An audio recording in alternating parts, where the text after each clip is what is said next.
इस अवसर पर मुझको आने का सौभाग्य मिला, उसके लिए बहुत बहुत बहुत बहुत धन्यवाद। तीसरी बात कहना चाहूँगा, मैं ज़्यादा बातें नहीं कहूँगा, केवल एक ही विषय को लेकर के बात कहूँगा। यदि आपको श्री कृष्ण जी को पाना है तो सबसे पहले आपको क्या करना चाहिए?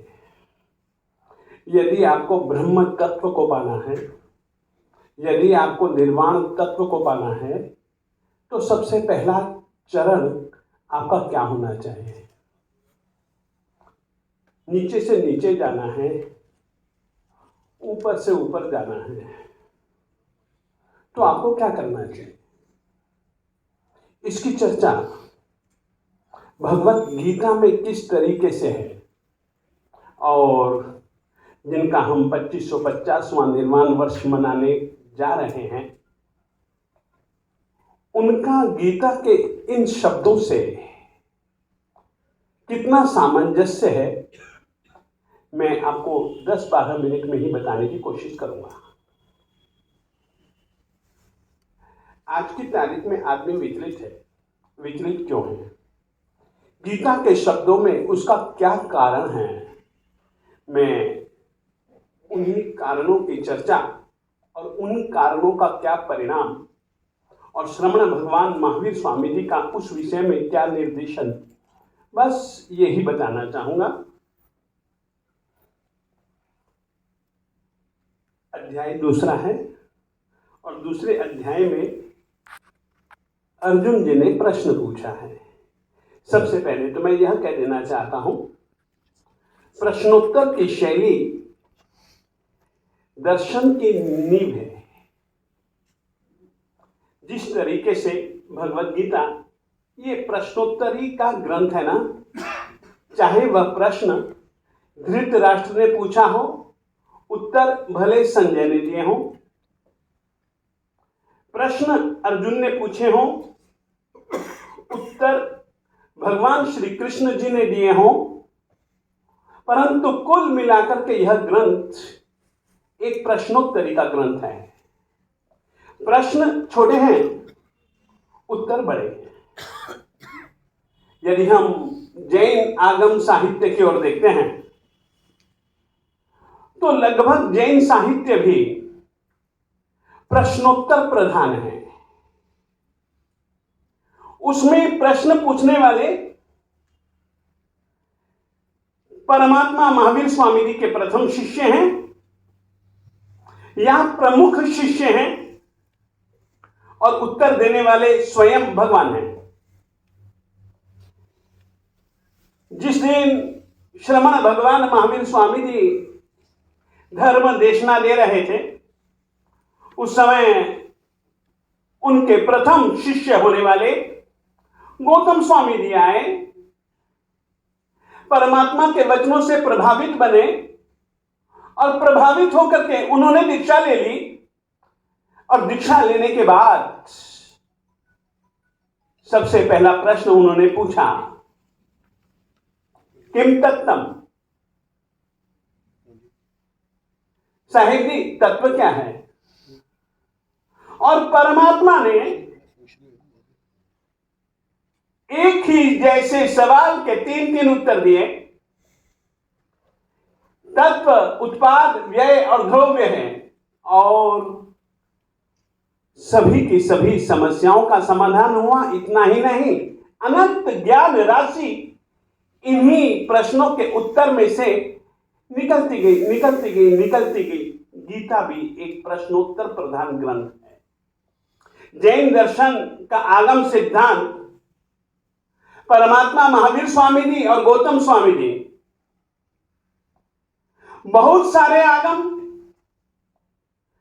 प्रश्न पूछने वाला एक शिष्य जिसका नाम जम्बू स्वामी, और उत्तर देने वाले श्री सुधर्मा स्वामी। तो यह प्रश्नोत्तर की शैली में लिखा गया भगवत गीता एक ग्रंथ है। उन्होंने प्रश्न पूछा अर्जुन ने, साहेब एक बात पूछना चाहता हूं, स्थित प्रज्ञ व्यक्ति ये कैसे बोलता है, क्या बोलता है, कैसे चलता है, कैसे बोलता है, कैसे बैठता है, कैसे चलता है, साहब मैं जानना चाहता हूं। और इस छोटे से 3 प्रश्नों का उत्तर उन्होंने कई कई श्लोकों में दिया। अंतिम उत्तर में वो कहते हैं, यदि तुझको ब्रह्म निर्वाण चाहिए, ब्रह्म निर्वाण श्रेष्ठतम आत्मा की स्थिति, फिर से कहना चाहता हूं, इनके शब्द हैं, गीता जी के शब्द हैं,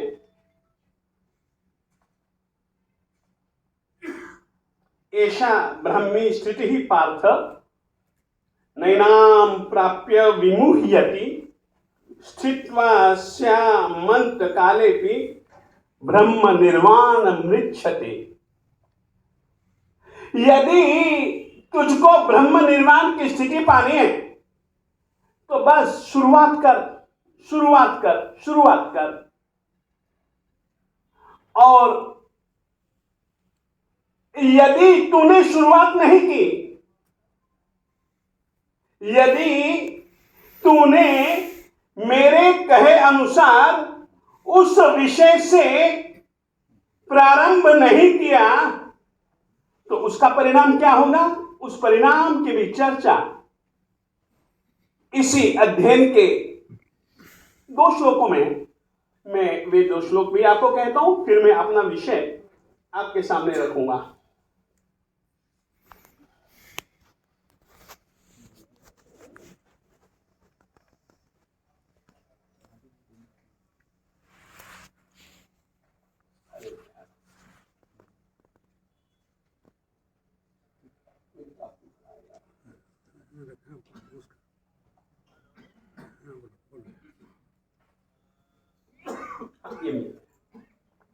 श्लोक संख्या है दूसरे अध्ययन की 62वें और 63वें। ध्यायतो विषयान् पुंसः संगस् तेषु प्रजायते संगात् संजायते कामः कामात् क्रोधो विजायते क्रोधात् भवति सम्मोहः सम्मोहात् स्मृति विभ्रमः स्मृति भ्रंशात् बुद्धिनाशो बुद्धिनाशात् प्रणश्यते। अंतिम चीज पतन के बुद्धिनाशात् प्रणश्यते, वह नाश की स्थिति को प्राप्त करता है और ब्रह्म निर्वाण विकास की स्थिति है। फिर से कहना चाहता हूं, बुद्धिनाश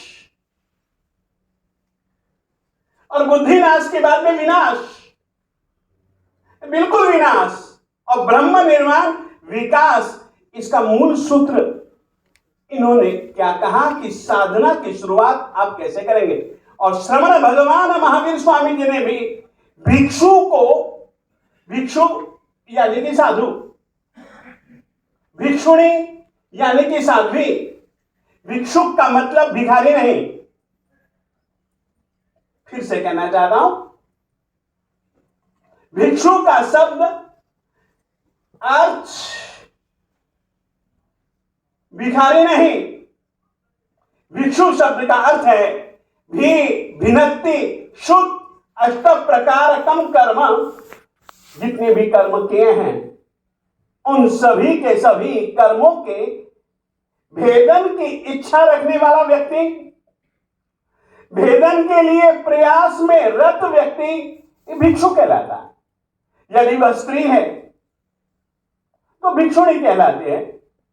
तो यहां पर इन्होंने कर्म काटने का रास्ता भी यदि कोई बताया हो तो वो सबसे पहले इन्होंने कहा कि भैया तुम्हें अपनी इंद्रियों को वश में करना चाहिए,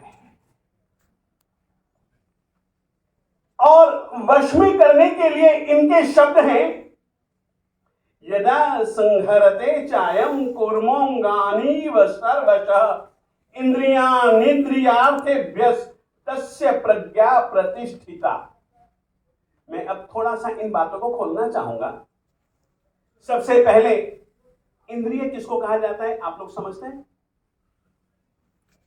इंद्रिय किसको कहा जाता है? जब तक इंद्रियों को नहीं समझोगे, इंद्रियों के अर्थों को नहीं समझोगे, तब तक इंद्रिय संयमन शक्य नहीं।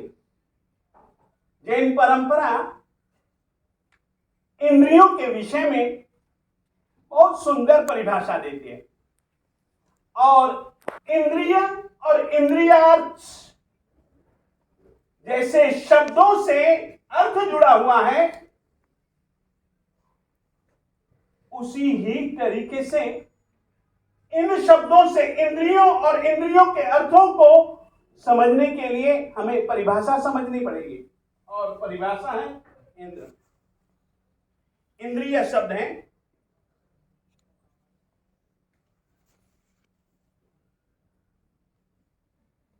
इंद्रिय। इंद्रिय शब्द में मूल चीज है इंद्र।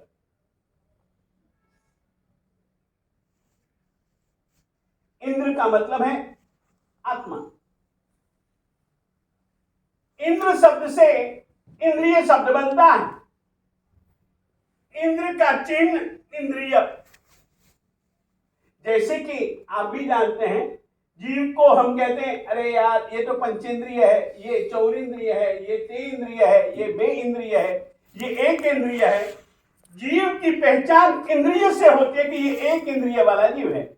आपके पास 5 इंद्रिय है, कान भी एक इंद्रिय है, आंख भी एक इंद्रिय है, नाक भी एक इंद्रिय है, जिह्वा भी एक इंद्रिय है, और त्वचा चमड़ी भी एक इंद्रिय है।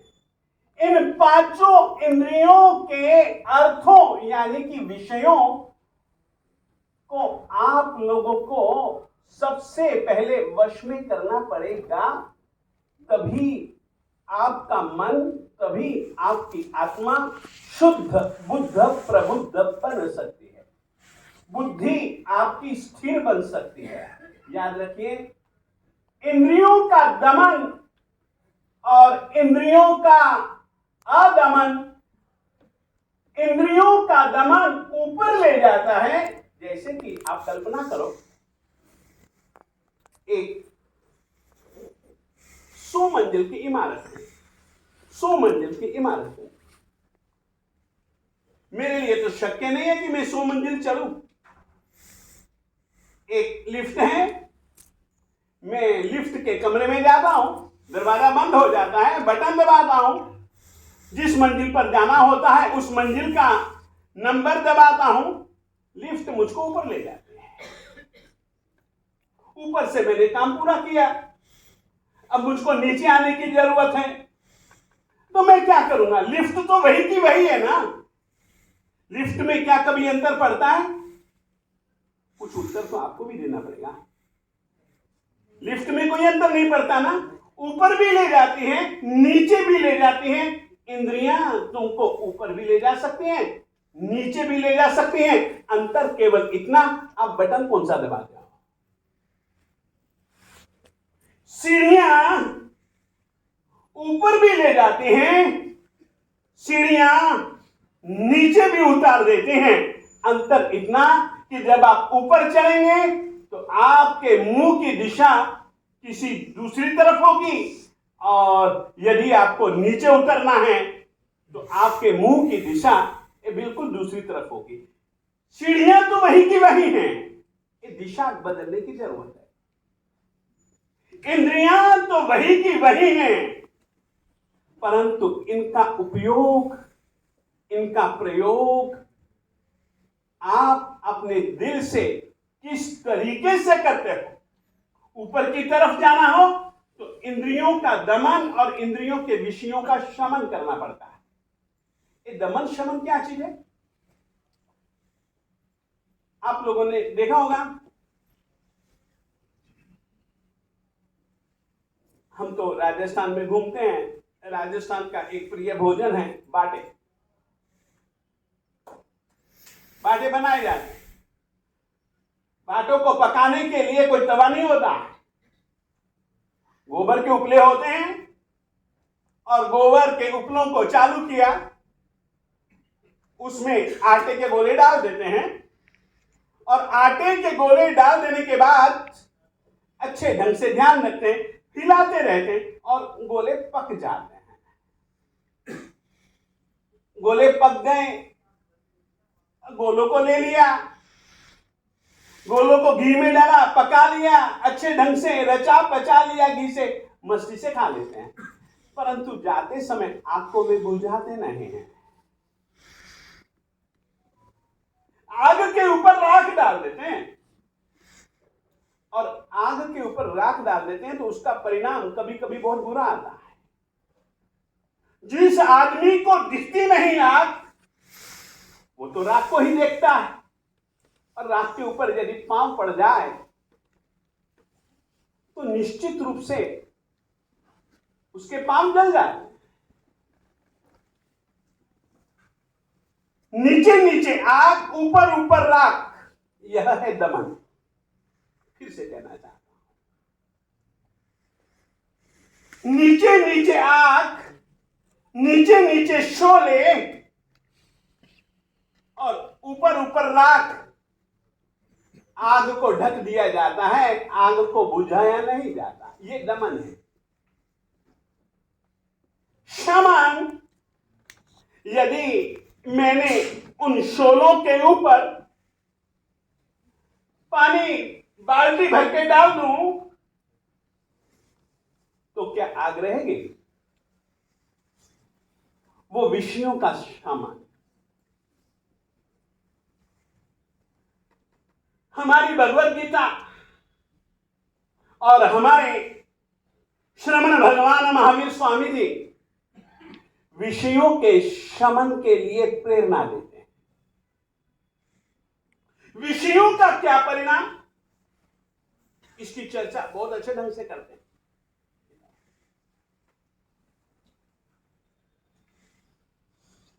विषयों से क्या होता है, इसकी चर्चा हमारे गीता जी में बहुत अच्छे ढंग से दी है।